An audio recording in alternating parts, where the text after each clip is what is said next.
Well, good afternoon and welcome to Viva Brazil, your daily update on anything and everything to do with the World Cup. Now, this is our mini Maracana Stadium here at Citizen TV, and we're here every day from 1:30 to 2:30. That's Monday to Friday to bring you all the updates from the World Cup. Now, we have quite a distinguished panel lined up here for you. As you could see in the pitch when we were starting this show, we have two junior analysts. One is 9 years old, the other is 11 years old. We have junior John Kinyanzui and Kito Murage, who will tell us their views on the World Cup so far. They stay up till 1 a.m. watching the matches, but you see, doesn't have an effect on their energy because they're playing as if they've been asleep the whole night. And of course, also to my left here, I also have Helen Washira. She's a mother of 3, but an ardent football lover.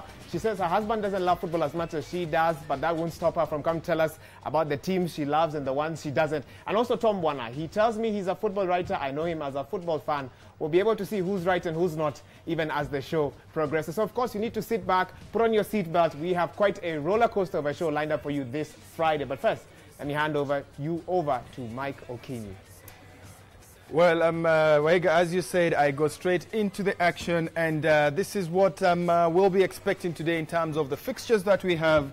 I just want to take you through the matches that we have for tonight, and those matches are what will guide our discussion later in the show. Italy versus Costa Rica. This is one match that will be played in Recife, and remember, this is a very, very, very hot city in Brazil. The next match that will be played tonight will be Switzerland versus France. Remember, these are neighbors in Europe, and Switzerland and France, they've always played out to draws whenever they meet. But this one is crucial because both won their first matches. Both are looking for a second win to make it to the knockout phase.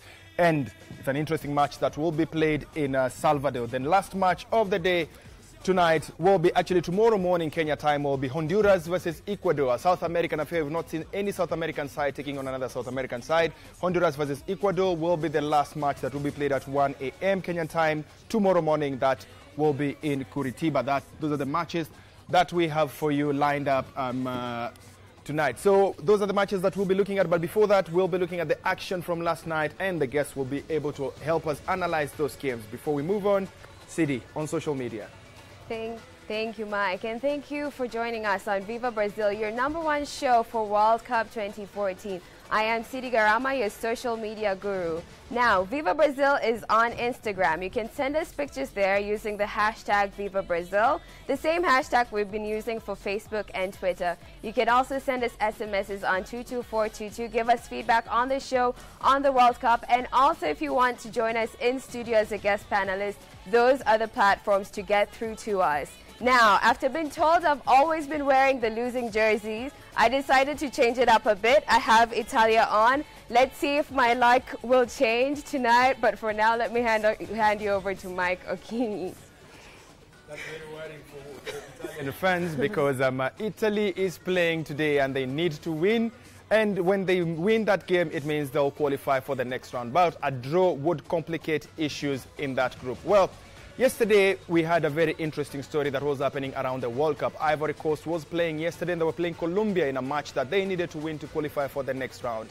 There is a player that when the national anthem of Cameroon, of Ivory Coast, I beg your pardon, was being played, he was crying, and he really cried, and everybody thought there's something that was wrong, and actually word went round that his father had died and that's why he was crying. Well, surprises of the World Cup. That is not the case. He posted out a message on his Instagram and he says, "Hello, I just want to say that it's wrong what they all say, that I was moved because of my dad.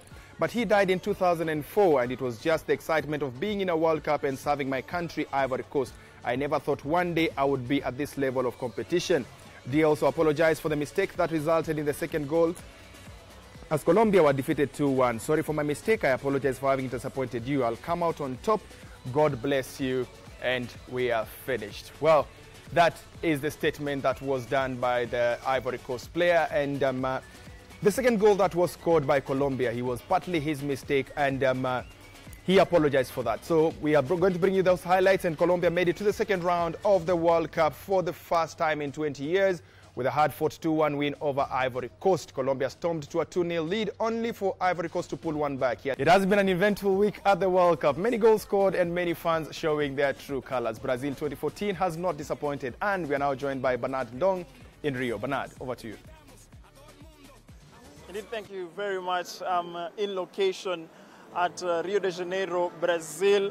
It's been a week and a day since the FIFA World Cup started, and it's been a week of excitement, a week of joy, tears, definitely the mix of emotion that the organizers were hoping would be the case as far as the 2014 FIFA World Cup is concerned. Of course, the biggest talking point was the exit of the world champions Spain. They lost 2 group games, and ideally their final group game is a formality. Another big talking point was the performance of the African teams. They have failed to live up to the expectations of the continent. Heading to the weekend, we'll be able to know which teams have made it into the last 16, because you do know that the top 2 teams in the respective groups automatically qualify for the last 16, and then subsequently to the quarterfinals, and then the semi-finals, and finally the finals. You can see the weather has changed, has taken a turn for the worse. This has not been the kind of weather that some of the football fans had expected to find here in Rio de Janeiro. The past few days has been sunny, has been warm. The beaches have been full of people enjoying themselves, watching the matches. One point where most of the fans were coming to watch the matches of the FIFA Fan Fest. And unfortunately, on match day where England were playing Uruguay, the weather was not too favorable for the fans, but despite the rain falling heavily, because it was raining the entire day, the fans still managed to turn out. Although it was a handful of fans, most of them were the English fans coming to show their support for their national team. And despite the weather taking a turn for the worst, they came in their few numbers just to show their team support. As you can see, the weather is starting to take a turn for the worst, and you'll allow me to depart now because the weather is becoming a bit frantic. But we'll be continuing our updates. We'll be continuing to give you interesting tidbits, trying to paint for you a picture of how the atmosphere is here in Rio de Janeiro as the FIFA World Cup heads into the weekend, where we'll be able to know which teams have made it to the last 16 and which teams will make it to the quarterfinals and which teams will head on into the semi-finals and ultimately the finals. I'm Bernard Ndong, reporting for Citizen TV on location in Rio de Janeiro, Brazil. Thank you very much, Bernard Ndong, for that report from Rio de Janeiro. Remember, we have updates every day for the duration of the World Cup. Now, British High Commissioner to Kenya, Dr. Chris Turner, wishes he had not spoken too soon last evening before England played Uruguay. Turner made fun of the countries having a rough time in Brazil, not knowing what awaited his team in the 2-1 loss to Uruguay. Now, this is what he had to say. Kuwakaribisha nyote sherehe ya kuzaliwa kwa Malkia. And I also need to be very careful on the subject of football.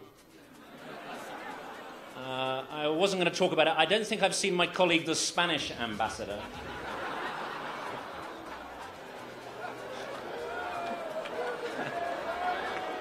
But my Italian colleague very gracefully came, so...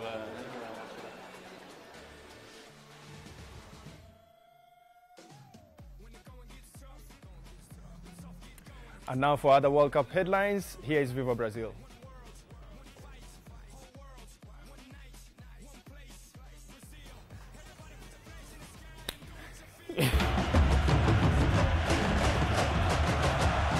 Following Spain's exit from the tournament after losing their first 2 matches, a dejected Vicente Del Bosque has refused to confirm whether he will remain as head coach.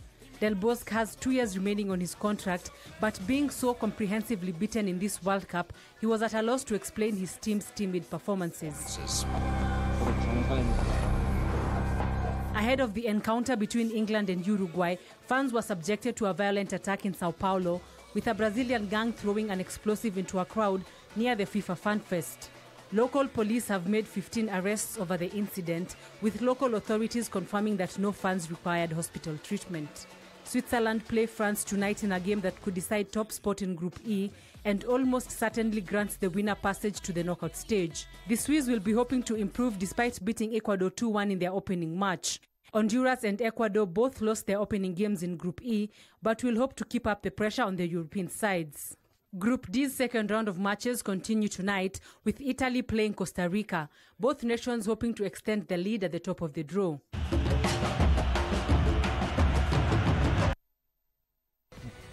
Okay, who's going to introduce the break? We're going to take a short break right now. Do not go anywhere. We'll see you at the end of these short messages.